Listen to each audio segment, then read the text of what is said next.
menikmati kasih-Mu Tuhan, menikmati kasih anugerah-Mu.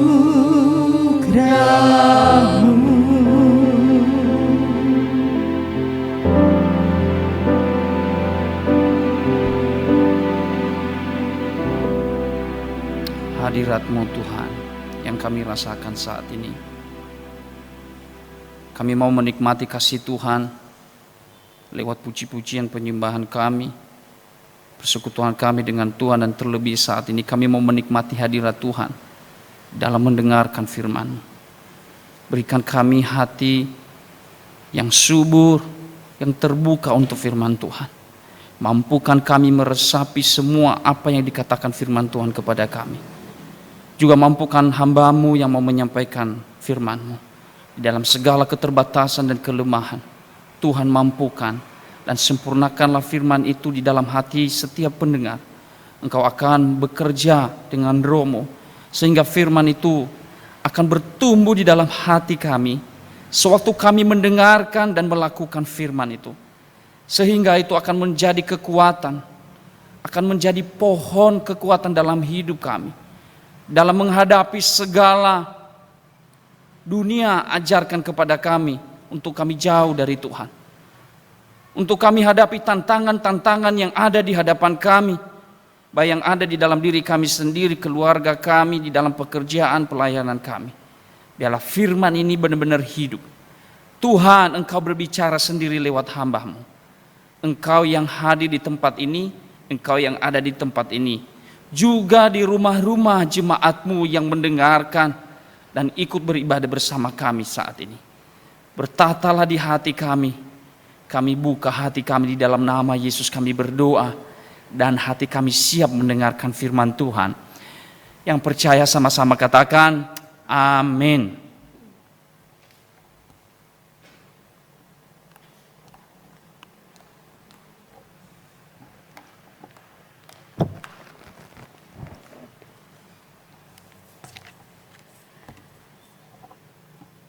Shalom jemaat yang terkasih, baik yang ada di tempat ini maupun yang ada di rumah.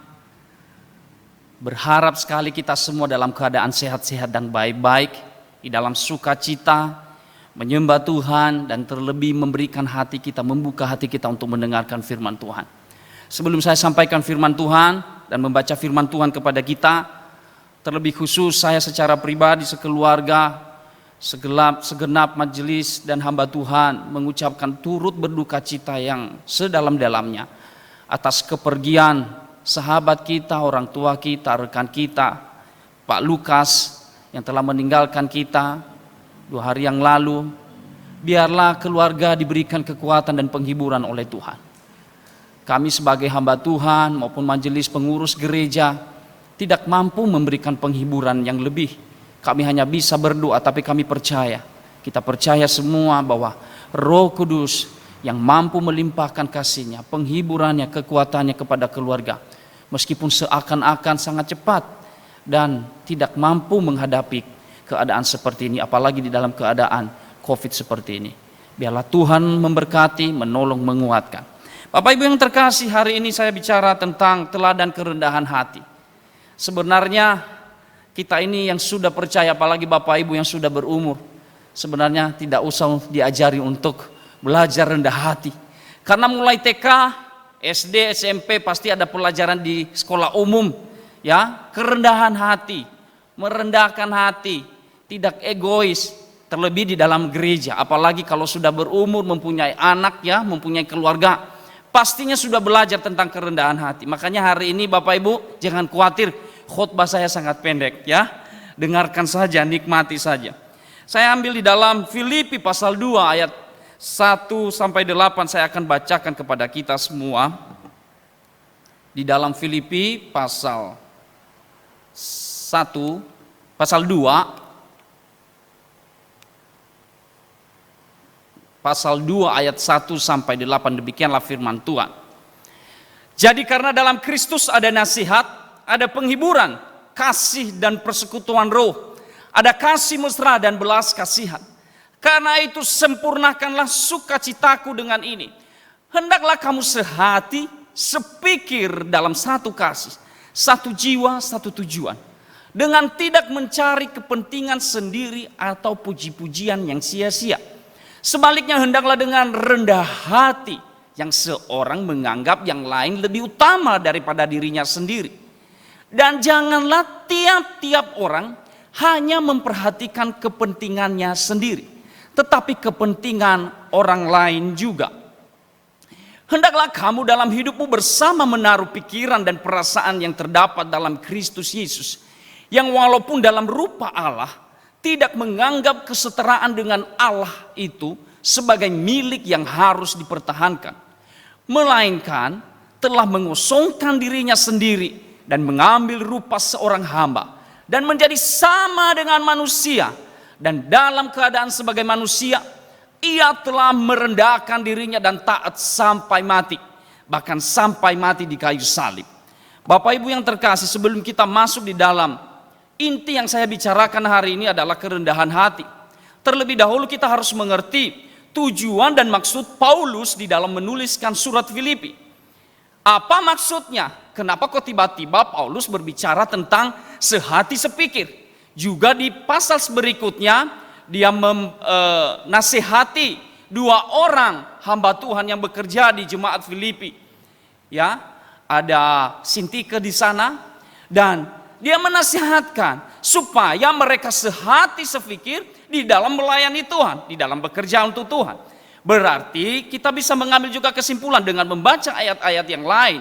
Ya, kita mengerti bahwa surat Filipi ini ditulis oleh Paulus untuk memberikan nasihat kepada jemaat di sana supaya mereka tidak ada perpecahan di dalam jemaat tersebut. Jadi ada perpecahan, ada perbedaan pikiran. Ya, kalau sudah terjadi perbedaan pikiran, tidak sepikir, tidak sehati, maka akibatnya akan terjadilah perpecahan, baik di dalam keluarga, di dalam komunitas apapun, pekerjaan, terlebih di dalam bergereja dan melayani Tuhan. Hamba Tuhan pun kalau memiliki perbedaan pikiran dan perasaan, tidak bersatu, tidak memiliki kesatuan di dalam berpikir dan melakukan pekerjaan Tuhan dengan baik, maka semuanya tidak akan berjalan dengan baik. Dan tujuan untuk melayani Tuhan, saya percaya tidak akan berjalan dengan baik. Jadi itulah maksud, ya, mengapa Paulus memberitakan firman ini khusus di Filipi ini. Bapak Ibu yang terkasih di dalam Tuhan kita Yesus Kristus, kalau kita membaca mulai dari ayat yang pertama tadi dan sampai ayatnya yang ketiga atau empat, kita bisa mengambil kesimpulan bahwa perpecahan itu terjadi karena perbedaan pikiran. Perbedaan pikiran ini terjadi karena apa lagi? Karena egois kita sebagai manusia yang berdosa ini. Jadi dikatakan di ayat 2, karena itu sempurnakanlah sukacitaku dengan ini. Hendaklah kamu sehati sepikir dalam satu kasih, satu jiwa, satu tujuan, dengan tidak mencari kepentingan diri atau pujian yang sia-sia.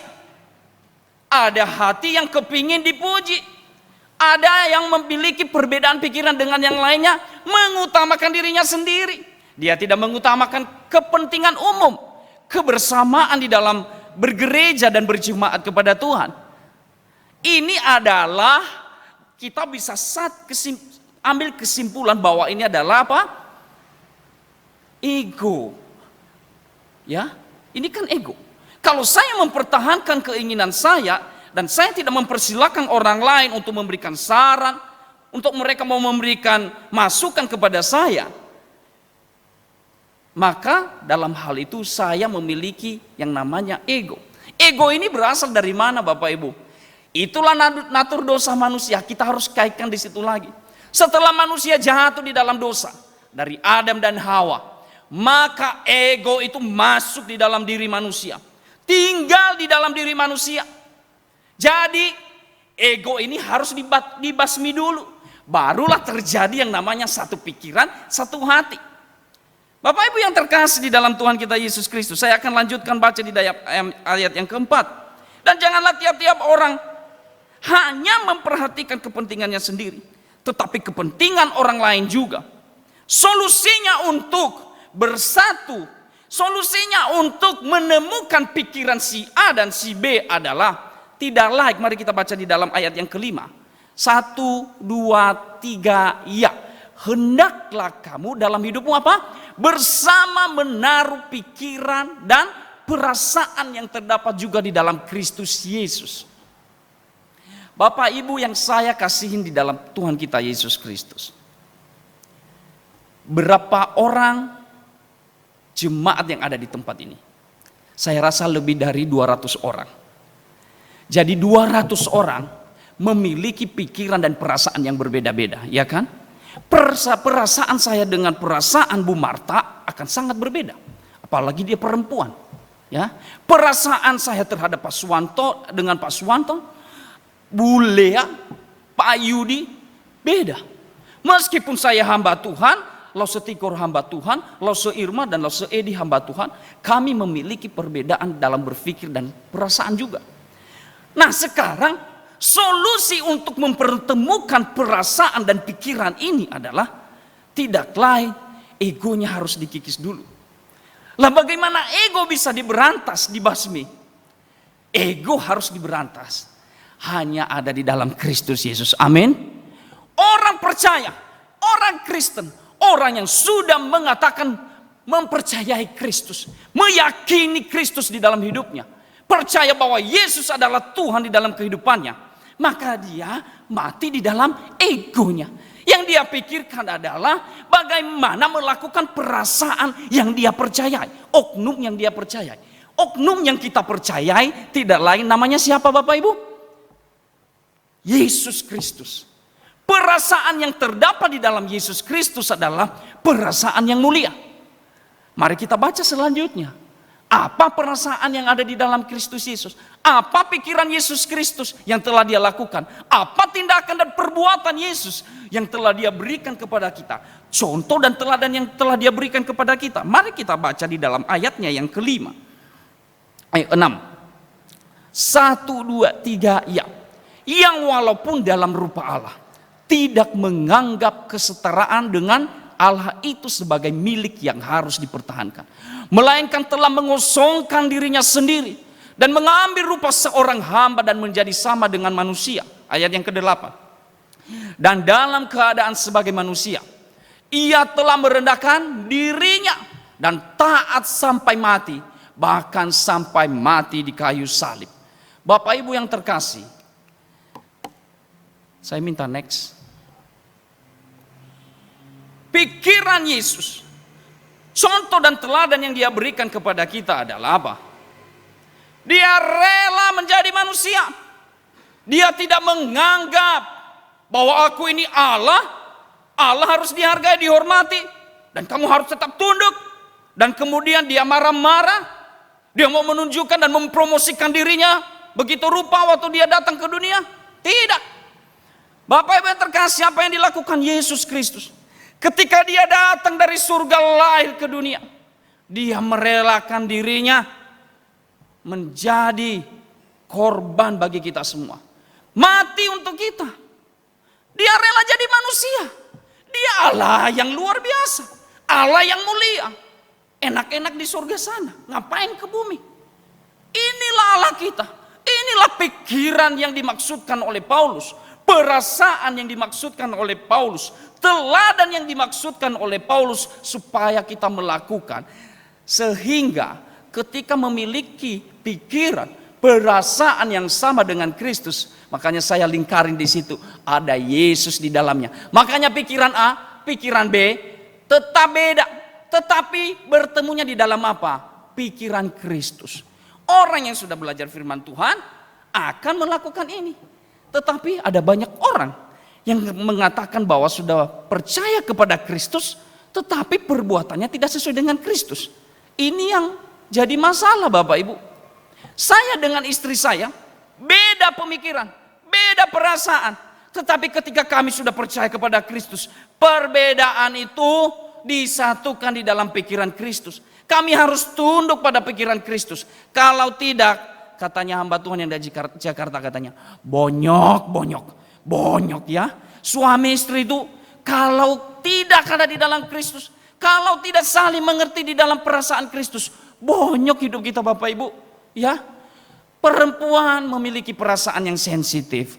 Laki-laki memiliki pola pikir yang dia rasakan tiap waktu apa logikanya. Ya, tindakannya berasal dari logika. Kalau perempuan ngomongnya pelan, laki-laki ngomongnya banter. Makanya kalau ada perempuan ngomongnya banter, ini tanda tanya besar ya Bapak Ibu ya. Jadi ada perbedaan. Perbedaan ini tidak bisa dipertemukan. Kalau hanya kemampuan istri sendiri, kalau hanya kemampuan suami sendiri. Jadi kemampuannya adalah hanya tunduk pada firman Tuhan. Orang yang sudah percaya kepada Kristus, dia harus merasakan ini. Dia harus melakukan ini. Orang yang sudah percaya kepada Kristus, dia harus bertindak seperti pikiran Kristus. Bapak Ibu yang terkasih, lihat baik-baik. Ayat 6 dan 8 ini. Allah tidak menganggap dirinya setara dengan Allah. Dia punya hak mengatakan aku Allah, ngapain aku turun ke dunia?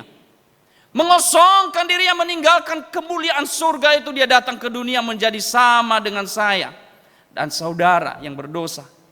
Ya, dia sama dengan kita manusia yang berdosa ini. Rupa tubuh kita sama. Ya, manusia biasa.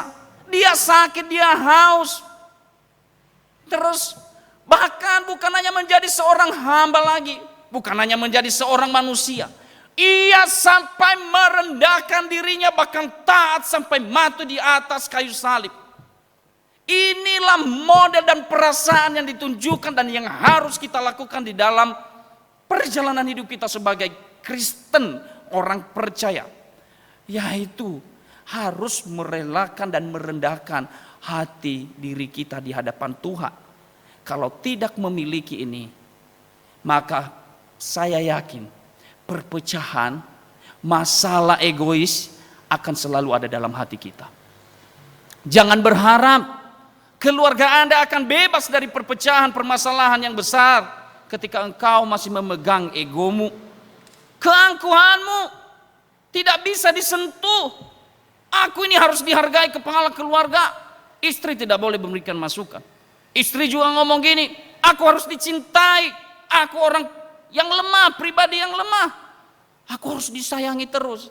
Tapi ingat baik-baik, perasaan yang menganggap dirinya lemah ini dan yang menganggap dirinya kuat ini tidak bisa bertemu Bapak Ibu sampai kita meninggal, sampai kita kembali kepada Bapa, kalau kita tidak tunduk pada teladan Kristus.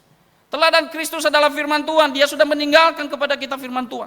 Segini tebalnya firman Tuhan yang mampu mengubahkan kita. Bagaimana kita bisa berubah? Bagaimana kita bisa mempraktekkan itu? Kalau membacanya pun kita tidak pernah membacanya, apalagi merenungkannya, apalagi melakukannya.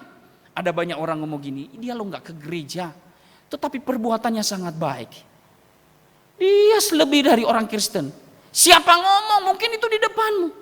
Dari mana dia dapat perbuatan baik yang luar biasa itu? Bolehlah orang memiliki karakter yang baik. Tetapi ada banyak karakter yang baik juga yang istilahnya di depan manusia baik.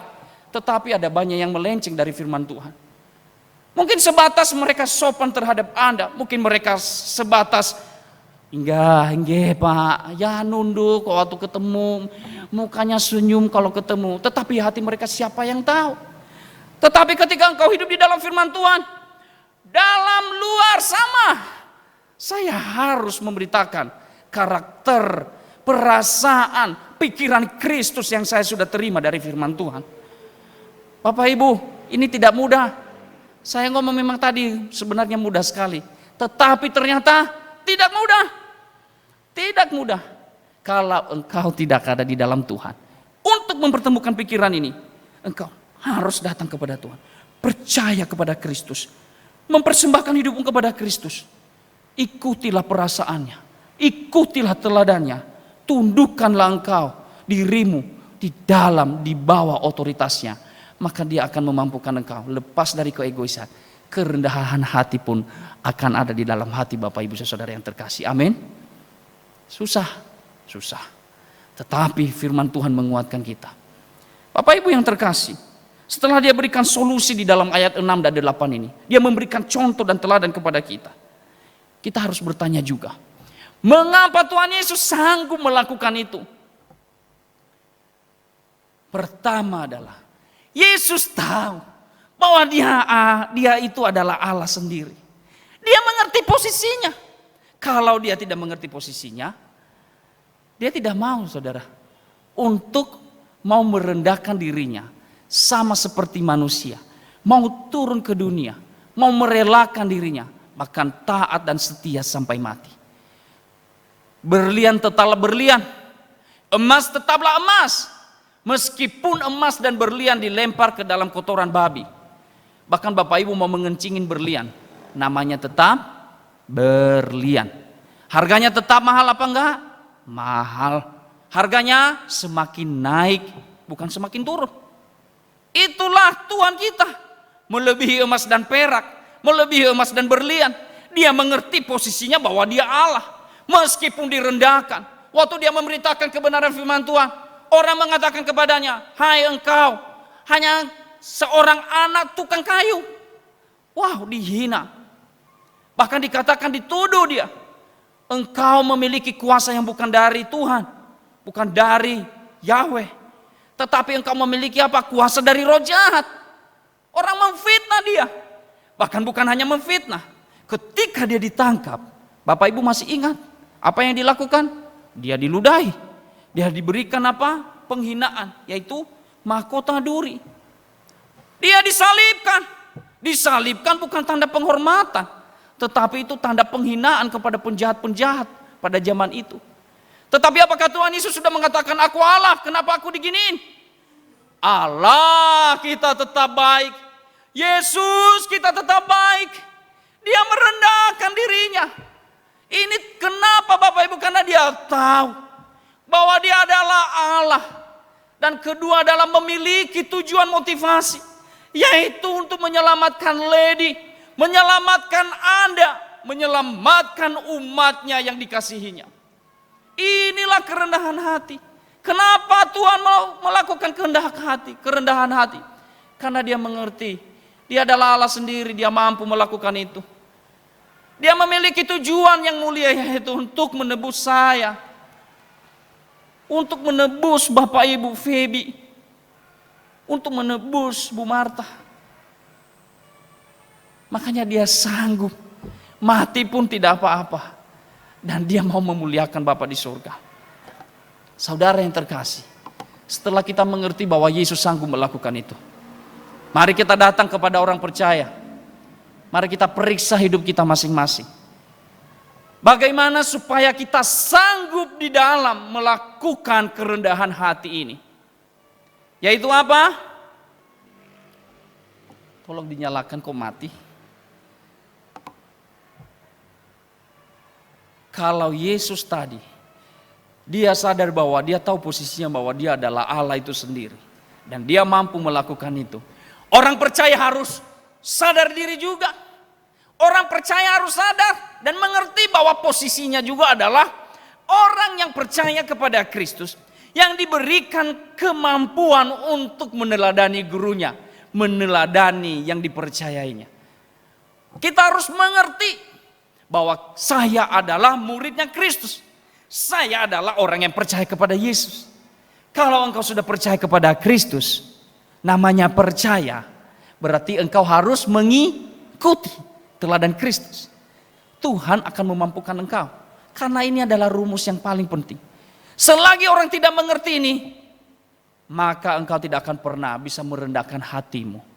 Engkau pasti merasa hebat sendiri. Merasa harus dihargai dan dipuji-puji sendiri. Merasa kedudukanmu tidak boleh disentuh oleh orang lain.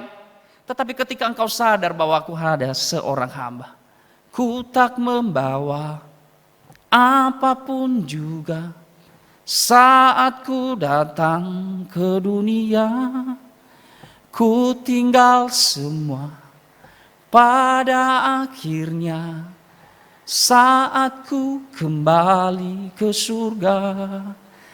Inilah yang ku punya, hati sebagai hamba yang mau taat dan setia padamu Bapa.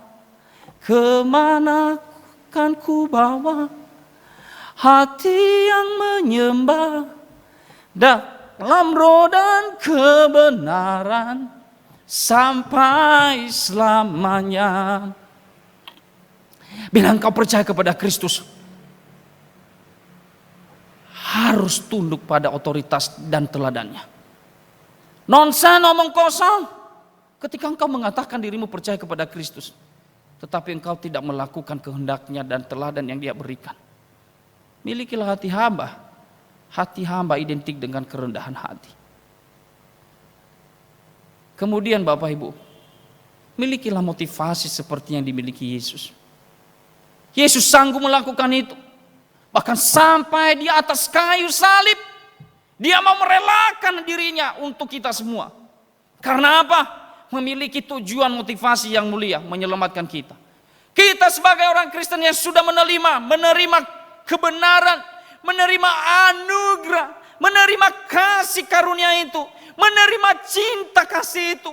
Oh, Yesus telah mati atas hidupku. Apakah kita balas dengan ketidaksetiaan? Apakah kita balas dengan kebencian? Apakah kita balas dengan keangkuhan? Balaslah dengan kasih. Milikilah motivasi. Ketika engkau merendahkan hatimu, milikilah motivasi karena engkau mau memuliakan Tuhan, membalas kasih Tuhan, dan mengasihi sesamamu seperti engkau mengasihi dirimu sendiri. Amin Bapak Ibu. Jangan tegang-tegang Bapak Ibu. Inilah perasaan yang dikatakan oleh firman Tuhan kita pada pagi hari ini. Bila engkau masih memiliki keangkuhan, kemampuan, ego, tidak mau disentuh dan ditegur, berarti mari kita belajar untuk percaya, merendahkan diri kita, minta kepada Tuhan, Tuhan tolong mampukan saya. Saya sangat bersyukur Bapak Ibu, saya diubahkan Tuhan. Saya sering memberikan contoh saya karena saya bisa menilai emosi saya. Dari tahun ke tahun saya diubahkan Tuhan. Saya tidak mengatakan bahwa saya sudah maksimal di dalam perubahan. Setiap kali saya berkhotbah dan memberitakan kebenaran firman Tuhan, saya merasakan kasih Tuhan. Saya diubahkan Tuhan. Dulu orang yang sangat-sangat egois. Dulu orang yang sangat-sangat pelit. Dulu orang yang sangat-sangat emosional. Saya diubahkan Tuhan. Adik saya juga diubahkan Tuhan. Dulu kami sering tengkar. Dia jadi hamba Tuhan hari ini dan saya lihat dia jadi orang yang paling lemah lembut di dalam keluarga. Saya melihat pribadi Yohanes. Saya melihat pribadi Yakobus. Saya melihat pribadi Petrus. Mereka bahkan dikatakan Boanerges, anak-anak keturunan dari apa? Guntur Halilintar.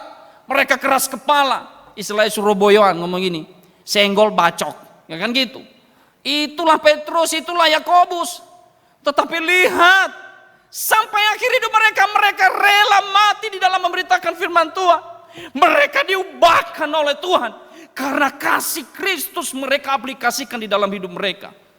Kalau Bapak Ibu tidak mau mengaplikasikan, tidak mau merendahkan diri, tidak mau menerima kasih Kristus, Anda dan saya tidak akan mampu merendahkan hati. Ada banyak orang di dunia ini, ada banyak orang di jemaat kita, ada banyak orang di keluarga. Mereka seakan-akan menunjukkan kerendahan hati. Lewat permisi. Oh iya. Oh selamat pagi Lose. Oh ya Pak, oh kami turut berduka cita ya. Supaya apa? Mereka dipuji. Ada banyak orang melakukan kerendahan hati yang hanya action di depan, tetapi tidak ada di dalam hati. Makanya saya tulis di sana. Motivasi seperti Yesus itu adalah sikap hati. Posisi hati kita. Meskipun engkau bisa melakukan rasa-rasanya ekspresi di depan rendah hati. Menundukkan kepala. Ada banyak orang menundukkan hatinya, mungkin kepalanya di depan Anda. Belum tentu dia rendah hati. Tetapi kalau berkata posisi hati, sikap hati. Dimanapun, kapanpun, di depan orang, tidak ada orang, tetap rendah hati. Jangan waktu di depan gereja, oh shalom, oh ya Lose, kami baik-baik, apa kabar Lose? Di rumah, Lose ini, Lose lady itu kalau khotbah, suangar, mencekno, nyindir terus, berapi-api, belum tentu juga dia bisa lakukannya. Apalagi kalau nyanyi, aduh. Bisa seperti itu. Saya nggak menuduh GKT Genteng. Mungkin di luar sana ada banyak ya. Tetapi ketika engkau memiliki kerendahan hati, di depan oke, di dalam oke, di belakang oke, di ruang tamu oke, ya waktu ketemu tamu, di dalam kamar bersama suami istri oke. Itulah kerendahan hati. Bapak Ibu yang terkasih, biarlah firman ini menguatkan kita, menegur dan mengajar kita. Kalau tersinggung, saya bersyukur sekali. Kalau tersinggung berarti itu namanya firman Tuhan mulai bekerja. Tapi kalau nggak tersinggung sama sekali, saya takutnya firman itu ditunjukkan hanya kepada orang lain. Ya, biasanya gini, oh itu bukan saya. Oh itu bukan saya. Itu Bapak itu loh. Itu sering mengkritik orang. Oh itu yang sebelah, itu loh. Lihatan ekspresinya dia mendengarkan khotbah Loseli dulu, lihatan. Oh, lihatan. Wah, dia kan mulai merunduk kan? Takutnya seperti itu. Tetapi ketika kita merendahkan hati kita, mau menerima firman ini, maka firman itu bekerja mengubahkan hidup kita. Amin Bapak Ibu. Dan terakhir adalah kenapa kita sanggup melakukan firman Tuhan ini, kerendahan hati ini, pikiran Kristus ini, perbuatan Kristus ini. Bukan karena hebat kuat Bapak Ibu. Kalau kekuatannya CEV atau Gita, nonsen. Sampai memutih rambut CEV, jangan berharap Anda bisa rendah hati kalau kemampuan sendiri. Saya harus rendah hati loh. Oh ya, mengandalkan kekuatan.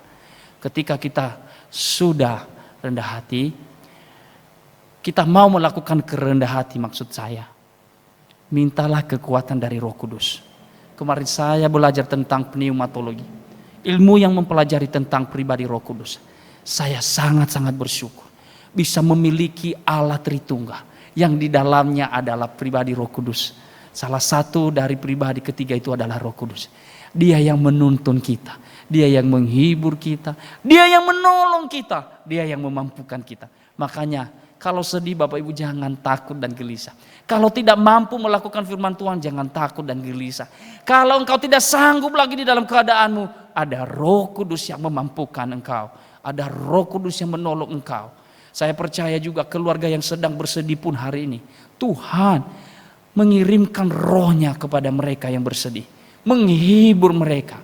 Karena melakukan firman Tuhan dengan kekuatan sendiri kita tidak mampu.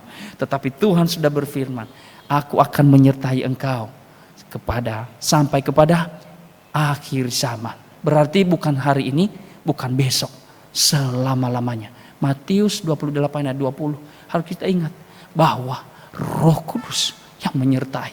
Ada engkau belum melakukan firman ini? Ada engkau mau berkomitmen melakukan firman ini? Adakah engkau sudah melakukan firman ini tapi separuh-separuh?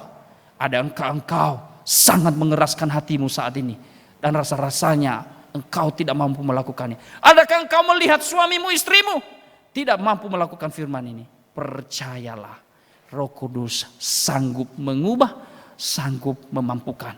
Bapak Ibu yang terkasih, yang saya cintai di dalam Kristus, mari kita sama-sama memiliki hati yang terbuka untuk melakukan firman ini. Mari kita tundukkan kepala kita, kita renungkan firman ini dan mau melakukannya dalam hidup kita.